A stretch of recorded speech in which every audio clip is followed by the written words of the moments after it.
Good morning, NE10 fans, and welcome back to another edition of Coffee with the Commish. I'm Steve Lewis here with our Commissioner, Julie Ruppert. Julie, thank you so much for joining us yet again.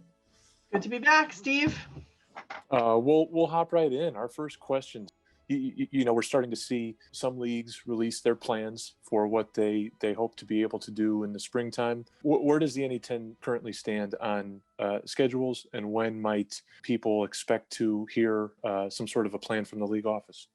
I think this is one of those, we hope soon kind of answers. We certainly, our administrators have been working hours upon hours each week to very carefully plan for proceeding with competition in our return in January, and continuing to monitor a landscape which seems right now to not be the same from one day to the next.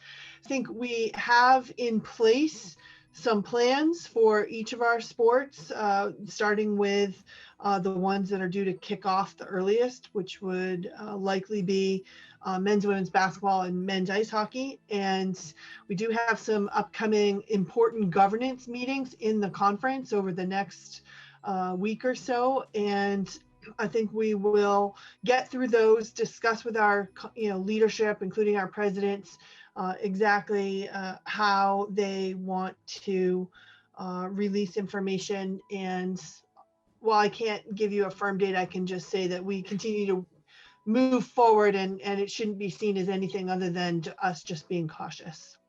And kind of in that same vein, you're talking about all the work that administrators have put into this process, certainly over the last few months. In terms of your job, this was a question that we received on Instagram from the St. Anselm field hockey team.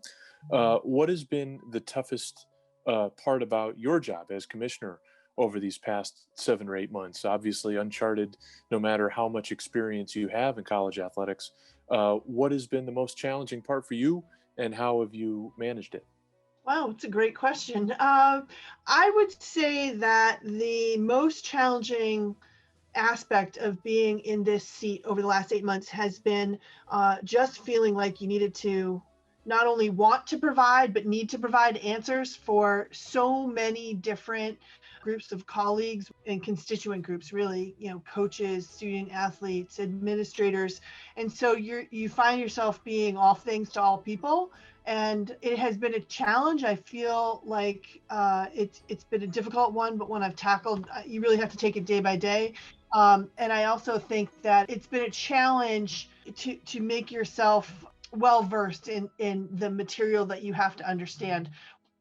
You find yourself understanding a whole lot more about PCR tests and antigen tests and scheduling and eligibility. And that's probably been the hardest part. And to be honest with the St. A's field hockey team and everybody else, that, it's also, you become very comfortable in saying, I don't know. Sometimes you just can't give the answers to people.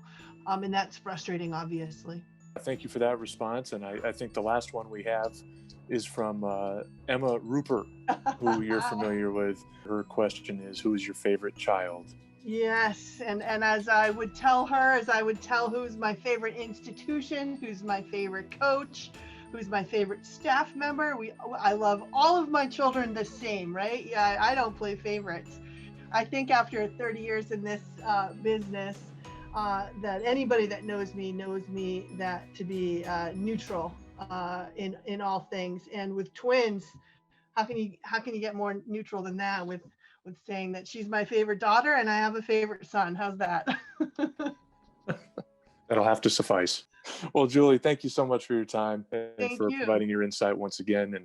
And certainly for anyone who's interested, please keep submitting your questions for Julie on Twitter, Facebook, and Instagram.